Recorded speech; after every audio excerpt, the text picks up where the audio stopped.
छत्तीसगढ़ से इस वक्त की एक बड़ी खबर निकलकर सामने आ रही है। जहां देश भर में आंदोलन हो रहे, तो आज छत्तीसगढ़ भी इससे अछूता नहीं रह गया है।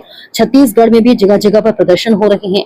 छत्तीसगढ़ के एमसीबी जिले का चिरमिरी, जो इस जिले की सर्वाधिक आबादी वाले क्षेत्र चिरमिरी में जिला यूथ कांग्रेस एमसीबी के तत्वाधान में नीट परीक्षा पेपर लीक एवं छात्रों के साथ हुए अन्याय के विरोध में शिक्षा मंत्री का प्रतीकात्मक पुतला दहन करने के लिए कांग्रेस जनों का आक्रोश देखने को मिला। जब शिक्षा मंत्री धर्मेंद्र देवेंद्र प्रधान का जैसे ही पुतला जलाकर भीड़ में लाया गया, युवाओं का और कांग्रेस जनों का आक्रोश देखने के काबिल था। जहां मुर्दाबाद के नारे लगाते हुए लोगों ने पुतला दहन के कार्यक्रम को अंजाम देने में जी तोड़ कोशिश की, जिसे रोकने के लिए पर्याप्त पुलिस बल ने अथक प्रयास किया, परंतु वे कामयाब नहीं हो पाए, क्योंकि कांग्रेस जनों का जो जुनून था केंद्र सरकार और मोदी के मंत्रियों के प्रति, ये आज पुतला दहन के इस कार्यक्रम में देखने को मिला। प्रदेश में जगह जगह पर इसी तरह के प्रदर्शन कांग्रेस और युवा कांग्रेस के नौजवान और युवा वर्ग अपने अधिकार की लड़ाई में उतर चुके हैं। अब वे इस पार या उस पार की लड़ाई लड़ने में पीछे हटने का नाम नहीं ले रहे हैं।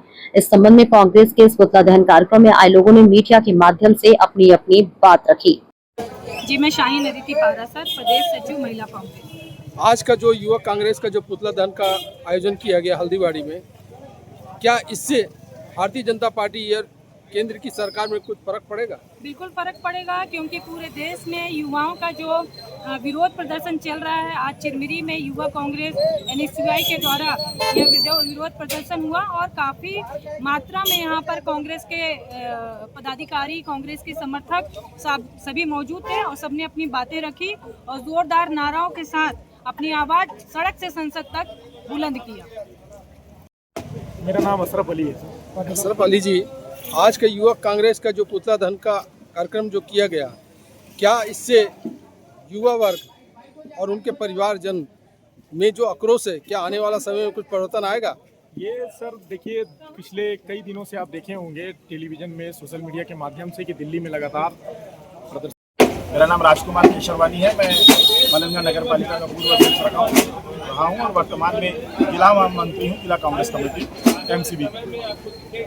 आज नीट की परीक्षा के पेपर लीक के मामले में जो युवा कांग्रेस द्वारा जो यहाँ पर पुतला दहन का कार्यक्रम का आयोजन किया गया, इसका मकसद क्या था? क्या देश भर में इसी तरह से आंदोलन चलते रहेगा? क्या इसका निष्कर्ष होगा?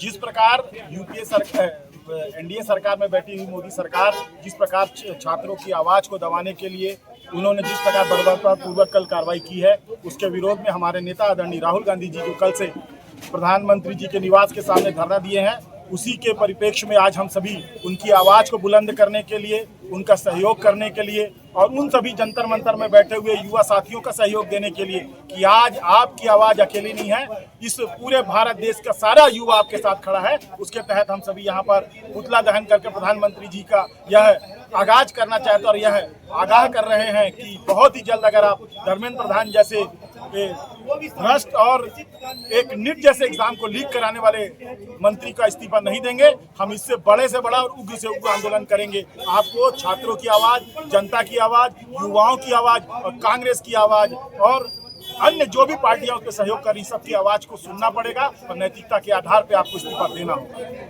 आपका नाम? मेरा नाम सुधीर अग्रवाल है। वर्तमान में ब्लॉक कांग्रेस कमेटी में प्रवक्ता के रूप में हूँ। अग्रवाल जी, आज का जो युवा कांग्रेस का जो पुतला दहन का कार्यक्रम था, क्या इससे कुछ देश में क्या परिवर्तन आएगा? देखिए, देश में अब परिवर्तन आने का युग प्रारंभ हो चुका है और छात्रों ने जिस तरह प्रकार से अपनी आवाज़ को बुलंद करना शुरू कर दिया है, ये एक आगाज है।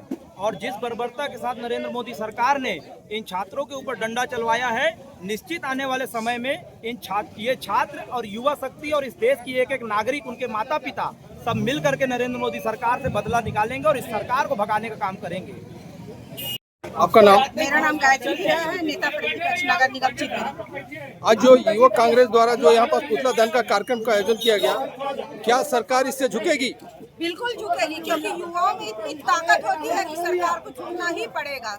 क्योंकि हमारे जो बच्चों के ऊपर जो जिन्होंने अपना शांतिपूर्वक ढंग से अपनी मांग रख रहे थे और धर्मेंद्र प्रधान जी का इस्तीफा मांग रहे थे, उन्हें बहुत ही बेरहमी से जो हमारे देश के प्रधानमंत्री हैं, उन्होंने लाठीचार्ज कराया है और हमारे देश के वो युवा अपनी बात को रख रहे थे, क्योंकि लोकतंत्र में सबसे बड़ी ताकत होता है संवाद, सुरक्षा का मैदान नहीं। क्योंकि बच्चों का जो बात था उसको बातचीत से हल होनी चाहिए थी, बंदूक की गोली से नहीं।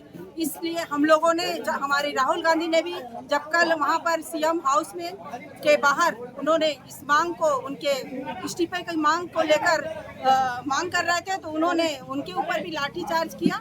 और इसके लिए हम लोग, पूरे देश के लोग, हम चाह रहे हैं कि हमारी बातों को सुने और हमारे जो बच्चे अपना अधिकार मांग रहे हैं, इसकी नैतिक जिम्मेदारी लेते हुए मोदी सरकार भी और शिक्षा मंत्री इस्तीफा दे। शिवांश जैन।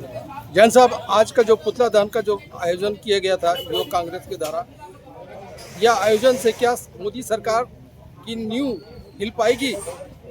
हिल पाएगी नहीं, मैं आपको बताना चाहता हूँ कि मोदी सरकार की नींव भी हिल चुकी है, उनकी नींद भी उड़ चुकी है। जिस प्रकार से देश का युवा नौजवान जाग चुका है और अपने अधिकारों और हितों के लिए लड़ रहा है, जिस प्रकार से नीट में पेपर लीक हो रहे हैं, जिस प्रकार से छात्रों की आत्महत्या हो रही है, और बावजूद अपने मंत्री का इस्तीफा देने के, माफी मांगने के, छात्रों पर लाठीचार्ज कराया जा रहा है इस तानाशाही सरकार के द्वारा। पूरे देश में पूरी जनता के साथ जो भाजपा के अंधभक्त थे वो भी मुझे लगता है इस माध्यम से जाग चुके होंगे। उसी कड़ी में आज हमारे युवा कांग्रेस और ब्लॉक कांग्रेस के द्वारा बड़ा आंदोलन आपके सामने शिक्षा मंत्री का पुतला दहन करके किया गया, और हम इस प्रकार के किसी भी कृत्य का विरोध करते हैं और गृह मंत्री, शिक्षा मंत्री और माननीय प्रधानमंत्री तीनों के इस्तीफे की मांग आपके चैनल के माध्यम से करते हैं। और अन्यथा आने वाले समय में कांग्रेस पार्टी और युवा इस देश से इस तानाशाही सरकार को उखाड़ देंगे।